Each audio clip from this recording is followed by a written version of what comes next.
The room went silent when the dean stopped mid-sentence and looked straight at me. "Your Honor, you're here." For a heartbeat, no one breathed. The applause died where it stood. My father's smile froze, then drained from his face as if someone had pulled a plug. He turned slowly, scanning the rows until his eyes landed on me in the back of the hall. I met his gaze calmly. I had learned long ago that stillness carries more weight than any reaction. That was the moment everyone remembers. But it wasn't where the story truly began. An hour earlier, the law school auditorium had been buzzing with the kind of polite excitement that comes with graduation ceremonies. Folding programs rustled, cameras clicked, parents leaned toward one another whispering about clerkships and job offers. The stage was dressed in dark blue curtains and American flags the same way it had been for decades. I chose a seat near the back, not because I was ashamed, but because I preferred to observe without being observed. I wore a simple navy suit, nothing that would draw attention. No robe, no pin, no one needed to know why I was there. My father sat near the front with my brother and his wife. He looked proud, loud in his happiness, shaking hands with anyone who came close enough. My brother had always loved attention. Even as a child, he thrived on being praised, on being seen as the one who would make it. I didn't begrudge him that. What hurt was how easily my father lifted him up by pressing me down. When the ceremony began, the dean spoke about perseverance, integrity, and the long tradition of the law. It was all familiar language to me. I'd heard it years ago sitting where my brother now sat with no family cheering me on. I listened politely, hands folded, breathing slow. Then came the moment my father couldn't resist. During a pause between speeches, he stood to stretch, laughing with the couple beside him. His voice carried farther than he realized. "This one's the real lawyer," he said, clapping my brother on the shoulder, "not her." "There it was," said casually, confidently, as if it were a harmless joke. A few people chuckled, unsure how to respond. Others glanced around uncomfortable. I felt the familiar tightening in my chest, the old sting I thought I'd outgrown. But I didn't move. I didn't look down. I didn't look away. I sat quietly in the back row. The ceremony continued. Names were called. Diplomas were handed out. Applause rose and fell in neat, respectful waves. My brother crossed the stage, grinning, shaking hands, posing for photos. My father stood to clap the loudest. I remembered another auditorium decades earlier when my own name had been called. I remembered scanning the crowd and finding only empty seats where my family might have been. That memory no longer hurt the way it once did. Time has a way of sanding down sharp edges, leaving something smoother, heavier. When the graduates returned to their seats, the dean stepped back to the podium for closing remarks. He thanked the faculty. He thanked the families. Then he paused. He adjusted his glasses and leaned forward, peering into the audience. "Before we conclude," he said slowly, "I'd like to acknowledge something special." A ripple of curiosity moved through the hall. "We are honored today," he continued, "to have with us a distinguished member of the judiciary." My father straightened, pleased, assuming this recognition belonged to someone else in the front rows. He nodded along, already clapping. The dean's eyes traveled past him, past the reserved seats, past the faculty. "They found me." He stopped speaking for a moment as if making sure. Then he smiled. "Your Honor, you're here." Every head turned. The silence felt physical, pressing against the walls. I stood. No drama, no hesitation. I buttoned my jacket and rose, acknowledging the dean with a small nod. That was all it took. The reaction wasn't loud at first. It never is with people who understand what authority looks like. The applause came slowly, unevenly, then steadied. The kind of applause that carries respect rather than excitement. My father remained seated. He stared at me as if I were a stranger who had borrowed my face. His mouth opened slightly, then closed. The color left his cheeks. In that moment, he wasn't angry. He wasn't proud. He was confused, and confusion can be devastating to someone who believes he understands the world. I didn't enjoy that look. I noticed it. There's a difference. As the ceremony ended, people filed out into the bright afternoon. Congratulations were exchanged. Photos were taken. My brother approached me hesitantly, his diploma still in hand. He hugged me, awkward but sincere. He hadn't known. None of them had. My father lingered behind, watching from a distance. I didn't go to him, not then. Some realizations need time to settle. That day wasn't about proving him wrong. It was about something quieter. Something earned over years of early mornings, hard cases, and lonely decisions. Titles don't change who you are. They only reveal it. And sometimes they reveal how little the people closest to you were paying attention. I didn't leave the campus right away. After the ceremony, families gathered in small clusters on the lawn. Folding chairs scraped against the pavement. Someone popped open a bottle of sparkling cider. Laughter floated easily through the warm afternoon air. It looked like 100 other graduations I'd seen over the years, moments that felt important, because people believed they were the beginning of something. For me, it felt like the middle of a very long road. I stood near a brick column watching from a distance. I'd learned early that stepping back gave me clarity. When you aren't fighting to be seen, you notice more. My brother was surrounded by well-wishers, shaking hands, repeating the same polite phrases. He caught my eye once and gave me a small, uncertain smile. I nodded back. There was no bitterness there. If anything, I felt protective of him. He had grown up inside expectations I'd been pushed outside of. My father finally approached. He walked slowly, his posture stiff, as if unsure of the ground beneath his feet. Up close, I could see the lines in his face more clearly than I had from across the hall. Age does that to all of us. It makes what we've avoided harder to hide. I didn't know, he said. It wasn't an apology, not yet, just a statement heavy with disbelief. I know, I replied. We stood in silence for a moment. He looked past me, then back again, as if waiting for someone to step in and explain things for him. No one did. How long, he asked. A while, I said. That was the truth, and it was enough. He nodded, swallowing hard. Then he turned and walked back toward the others, shoulders slumped in a way I'd never seen before.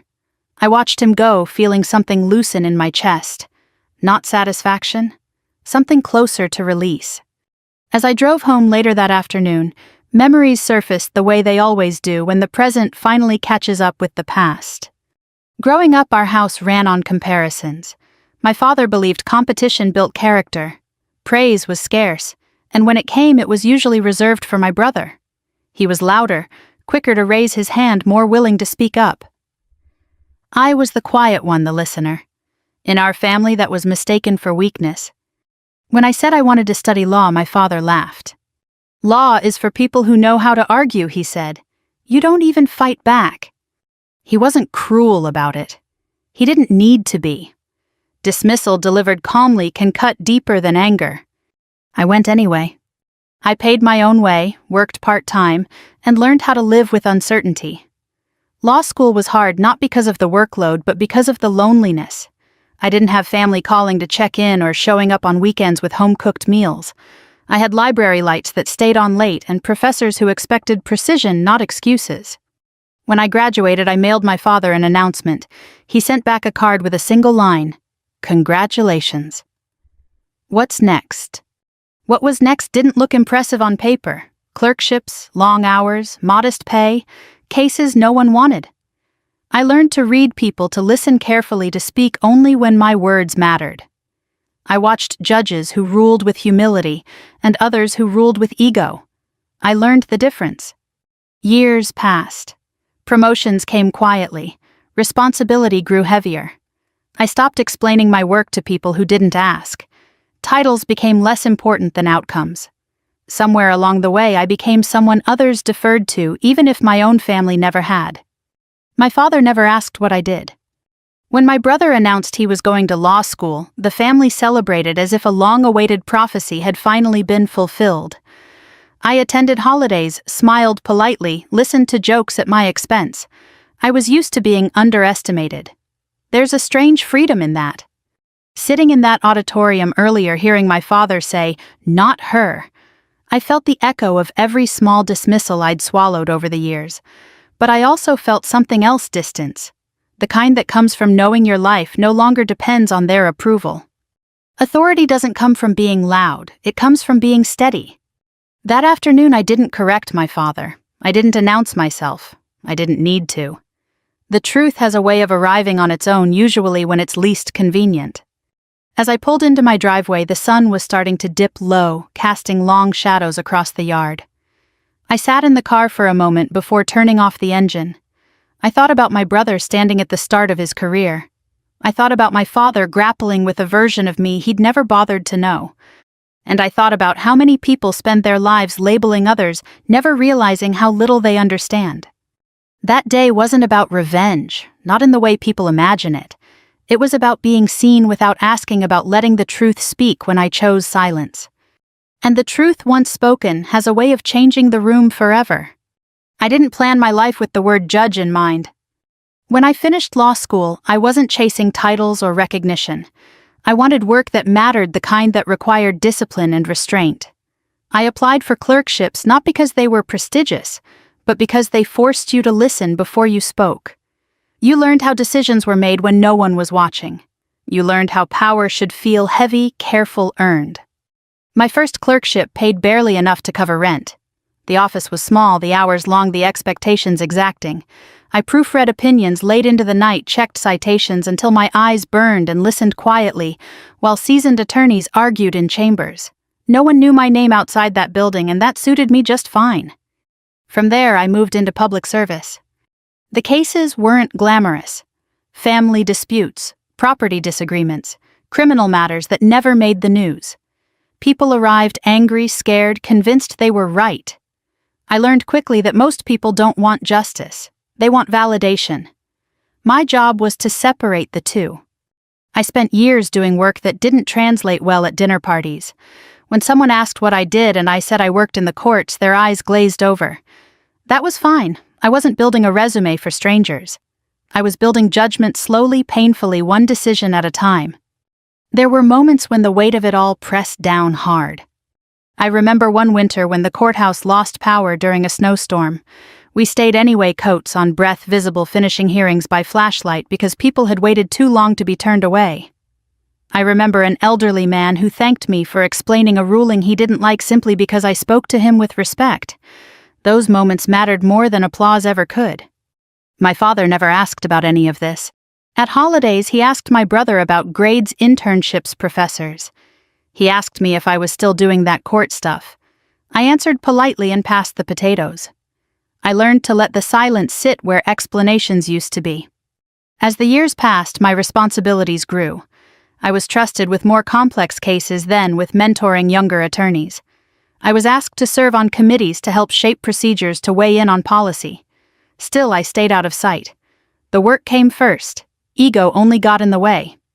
When the call came, asking if I would allow my name to be put forward for a judgeship, I didn't answer right away.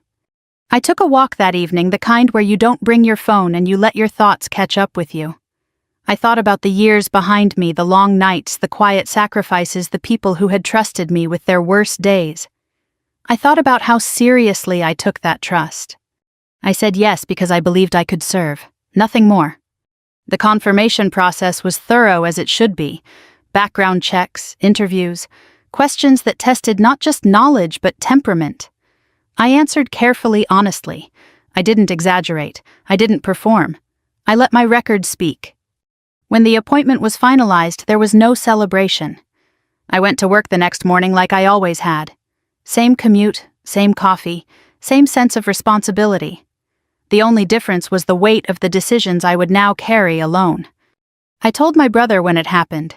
He congratulated me, surprised but proud. I didn't tell my father, not because I was hiding it, but because it didn't feel necessary. I'd learned that sharing news doesn't guarantee understanding. Being a judge is quieter than people imagine. You listen far more than you speak. You weigh not just facts, but consequences. You learn to live with the knowledge that no ruling will satisfy everyone. You develop a thick skin, not against criticism, but against ego. The robe doesn't make you important. It reminds you how careful you must be. I never used my title outside the courthouse. I didn't correct people who underestimated me. In many ways, that made the work easier. When people think you're ordinary, they show you who they really are. That was how I ended up sitting in the back row of my brother's graduation. I hadn't planned on being recognized. I hadn't worn anything that would suggest authority. I was there because I believed family should show up even when family hasn't always shown up for you. When the dean spoke my title, it wasn't triumph I felt. It was inevitability. The truth doesn't rush. It arrives when it's ready. Looking back now, I understand something I didn't when I was younger. My father wasn't cruel because he wanted to hurt me. He was limited by his own ideas of success, his own fears about worth and legacy.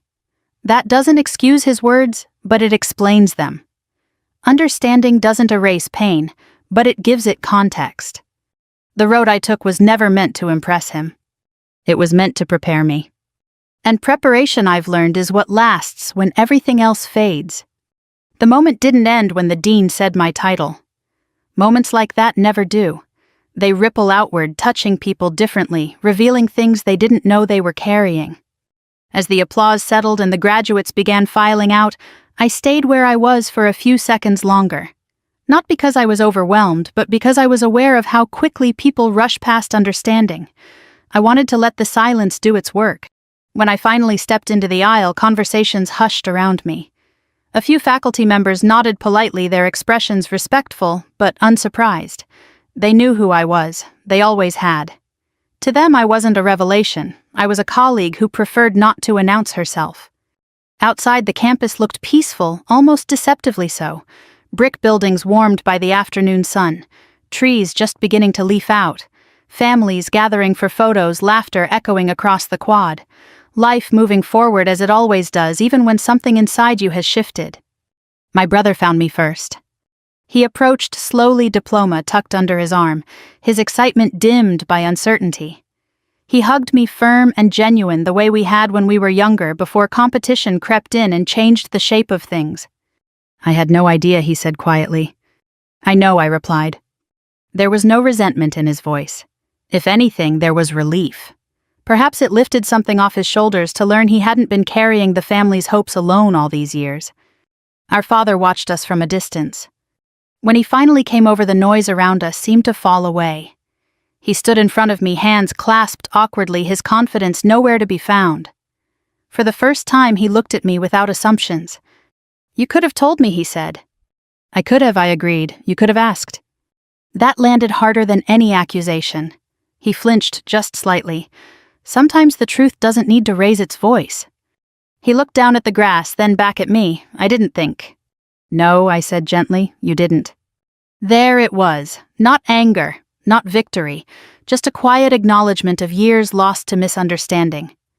Around us, the celebration continued. Someone laughed loudly. A camera flashed, life insisting on its rhythm. My father cleared his throat. I'm proud of your brother, he said, as if reminding himself why we were all there. So am I replied. He nodded, then hesitated. And you? The word felt unfamiliar coming from him, not unwelcome, just late. We stood there, three adults bound by history, each of us seeing the others more clearly than we ever had before. It wasn't reconciliation, not yet, but it was a beginning. Later that evening, after the crowd had thinned and the campus lights flickered on, I walked alone for a while. I needed space to think, to let the day settle. The air had cooled, carrying the faint smell of cut grass and spring rain. I thought about all the times I'd imagined this moment differently. Louder, sharper, more dramatic. I'd pictured satisfaction, maybe even triumph. What I felt instead was something steadier, heavier, more lasting. Clarity. I understood then that my father's words at the ceremony had been less about me and more about his need to define success in simple terms. Labels make people feel safe. They keep the world manageable. But they also blind us. In my courtroom, I see the damage labels do every day. People reduced to their worst decisions. Lives summarized in a few careless words. I've learned to slow things down, to look deeper, to resist the comfort of easy conclusions. That day, my father was forced to do the same. When I returned home, I took off my jacket and sat at the kitchen table with a cup of tea. The house was quiet, the kind of quiet that invites reflection. I didn't replay the dean's words or the look on my father's face. I thought instead about responsibility. Being recognized publicly carries weight. It changes expectations. I knew that from experience. Tomorrow people would talk. Stories would grow. Assumptions would be made. I would go back to work and do what I had always done. Listen carefully, decide thoughtfully, act with restraint. Because authority once revealed isn't something you wield, it's something you carry. And family once confronted with truth isn't magically healed. It requires patience, humility, and time. That night my phone buzzed with a message from my brother. "Dinner next week, just us. I want to hear your story." I smiled and typed back yes. It wasn't revenge that changed things that day. It was reality, quiet, unyielding, and finally seen. And sometimes that's the most powerful thing of all. The days after the graduation passed more slowly than I expected. I returned to work the following Monday, back to the familiar rhythm of the courthouse. Security at the entrance nodded as usual. Clerks shuffled files. Attorneys murmured in the hallway, already rehearsing arguments in their heads. The building smelled faintly of old paper and coffee, a scent I'd come to associate with responsibility. Inside my courtroom, nothing had changed. The bench was the same. The seal on the wall hadn't moved. People still rose when I entered, not because of who I was to my family, but because of the role I carried there. That steadiness grounded me. What had changed was everything outside those walls. News traveled quickly in small circles. A colleague stopped me in the hallway and smiled knowingly. "Saw the photos," she said. "Must have been quite a moment." "It was," I replied, and left it at that. At home, the phone rang more often.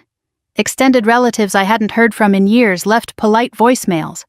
Old acquaintances sent congratulatory messages that felt slightly misplaced, as if they were responding to an announcement I'd never made. I answered a few. I ignored most. Recognition, I've learned, has a way of attracting noise. I prefer quiet. My father didn't call right away.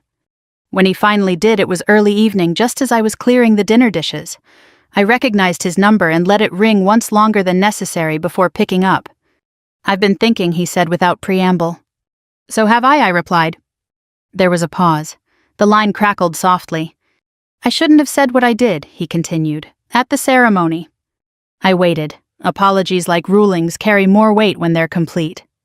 "I was wrong," he added, the words sounding foreign in his mouth. "About you, about a lot of things." I closed my eyes, letting his admission settle. It didn't erase years of dismissal, but it acknowledged them. That mattered. "Thank you," I said. He exhaled. "I didn't know how to talk to you," he admitted. "You always seemed so distant." "I learned to be," I said gently. "It made things easier." Another silence followed, heavier this time. I could almost see him sitting at his kitchen table, hands wrapped around a mug, gone cold, wrestling with a version of himself he hadn't examined in years. "I want to do better," he said at last. It wasn't a promise. It was an intention. And intentions, I knew, were fragile things. We agreed to meet for coffee later that week. Neutral ground, no audience, just two adults willing to speak plainly. When we sat down together, he looked older than I remembered. Smaller somehow. The certainty he'd carried for so long had worn thin, leaving room for doubt. It softened him. "I always thought success looked one way," he said, stirring his coffee unnecessarily. "Big gestures, big titles, loud proof." I smiled faintly. The loudest things aren't always the strongest. He nodded, absorbing that. "I see that now." We talked for nearly an hour. About my work in general terms. About my brother's plans. About the mistakes parents make when they confuse guidance with control. There were moments of discomfort, but also moments of understanding. We didn't resolve everything. That wasn't the point. What surprised me was how little I wanted to revisit the past in detail. I didn't need to catalog every slight or defend every choice. The truth had already done its work. After we parted, I felt lighter than I had in years. That weekend, my brother invited me to dinner, just the two of us like he'd promised. He cooked nervously, overseasoned the vegetables, and laughed at himself when the smoke alarm went off. We talked about law school, about expectations, about how easily admiration can turn into pressure. "I don't want to become him," he said quietly, meaning our father. "You won't," I told him. "You're already asking different questions." He nodded, relieved. As the weeks passed, the intensity of that day faded into something steadier. My father called more often, not to boast or judge, but to ask simple questions. How was my week? Was I tired? Did I enjoy the work? They were small things, but they signaled a shift. I didn't mistake effort for transformation. People change slowly, if at all, but effort counts. In my courtroom, I continued to see families fractured by misunderstanding, parents and children talking past each other, clinging to old narratives because they felt safer than uncertainty. Each case reminded me how easily love can be misdirected by fear. I began to understand my own story differently, not as one of triumph but of patience. Revenge implies a desire to wound in return. What I felt instead was resolution, the satisfaction of standing fully in who I was without needing anyone else to validate it. The day my father's words caught up with him didn't end in humiliation. It ended in awareness. And awareness, though uncomfortable, is often the first step toward grace. Some lessons arrive late. That doesn't mean they aren't worth learning. The reckoning didn't arrive all at once. It came in pieces spread across ordinary days. My father started calling on Sunday afternoons, usually when he knew I'd be home. At first, the conversations were careful, almost scripted. He asked about the weather, about my brother's job search, about things that felt safe. I answered politely, leaving space between us. Trust once thinned doesn't rush back. One afternoon he surprised me. I told a friend about you, he said, clearing his throat. About what you do. I waited. I realized, he continued, that I didn't actually know how to explain it, not really. That admission mattered more than he probably understood. It's not easy to explain, I said, and it doesn't need to be. He was quiet for a moment. I spent a long time talking instead of listening. Yes, I said, you did. There was no edge in my voice, just truth. At my age, I no longer softened reality to protect other people's pride. I'd learned that clarity offered calmly was a form of respect. A few weeks later, he asked if he could sit in my courtroom. Not for a case, just to observe. I told him he could as long as he understood the rules. No special treatment, no introductions, no expectations. He arrived early and sat in the back row, the same place I'd chosen at my brother's graduation. I noticed the symmetry immediately. He watched quietly, hands folded, eyes alert. He saw the weight of the decisions, the way people hung on every word. He saw me listen, question, pause. When it was over, he didn't say much. I didn't realize, he said finally as we walked outside, how much responsibility it carries. It does, I replied, every day. He nodded, thoughtful. For once, he wasn't trying to measure success. He was witnessing it. That moment shifted something between us. We didn't become close overnight. We didn't rewrite history. But the tone changed. Our conversations grew more honest, less defensive. He asked questions and waited for answers. He stopped interrupting. He learned slowly to sit with discomfort. I noticed changes in myself too.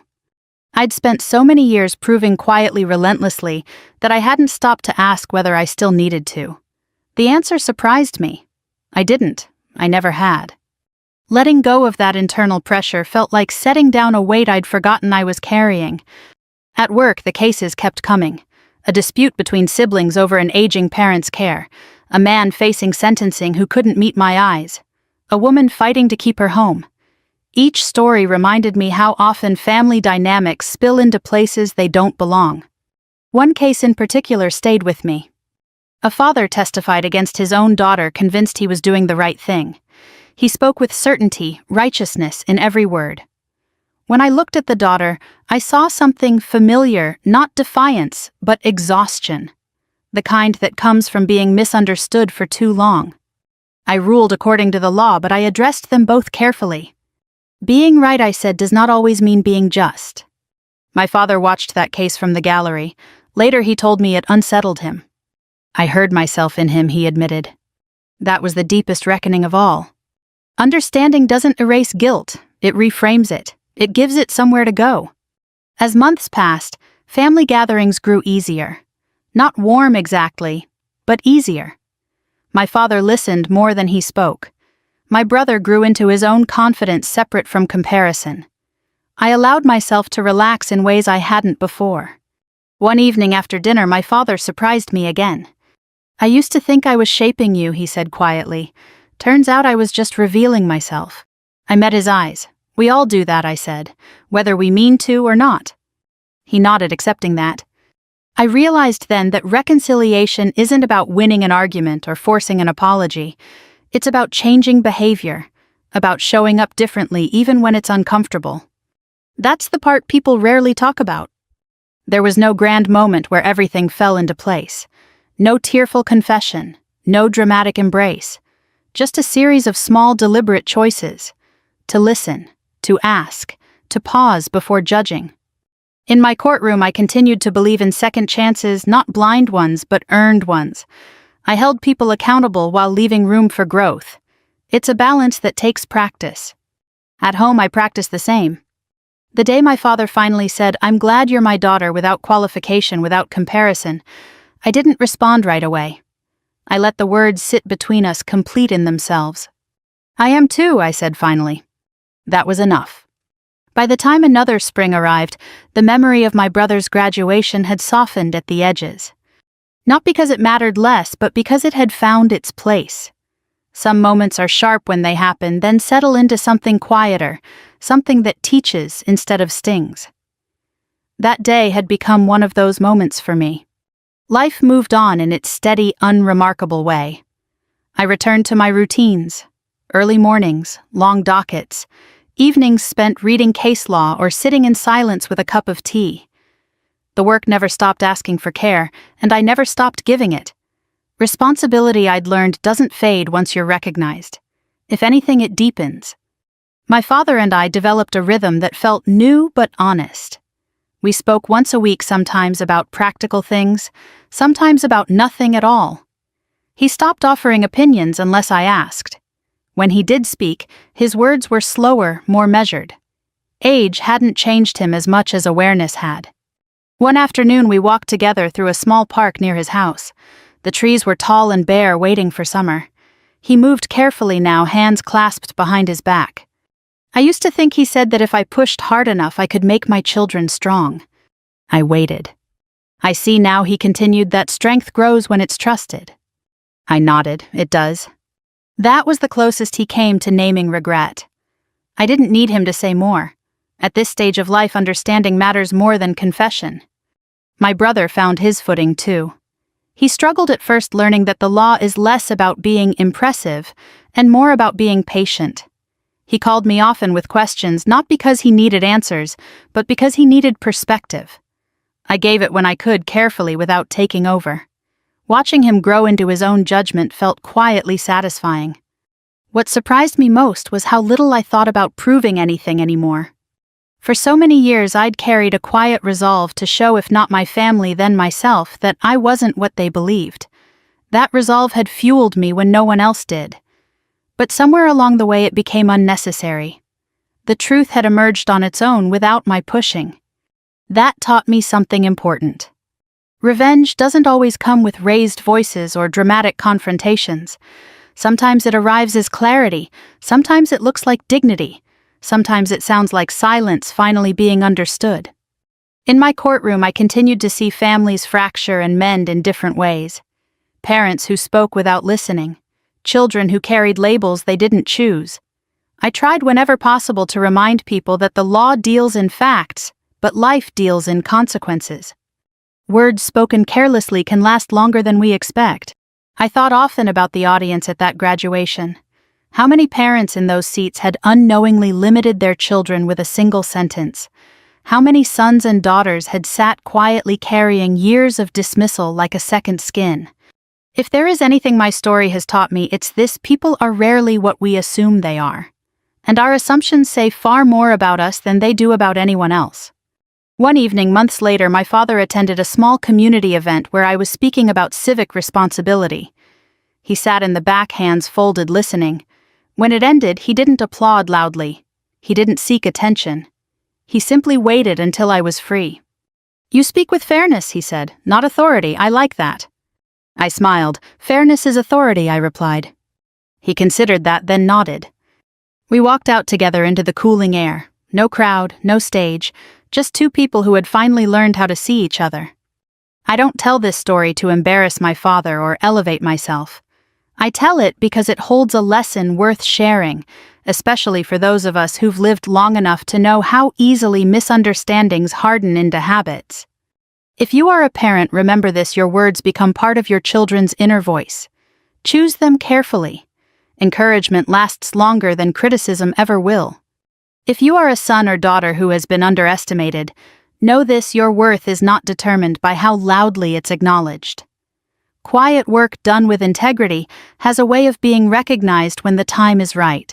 And if you've ever sat in the back row unseen and unheard, take comfort in this truth: the room does not define you. Your character does. If this story resonated with you, I invite you to pause for a moment and reflect on the words you've spoken and the ones you've carried. Share this story with someone who might need it. And if you'd like to hear more stories about dignity, justice, and the quiet power of truth, consider subscribing. Some lessons come late, but they are no less valuable for it.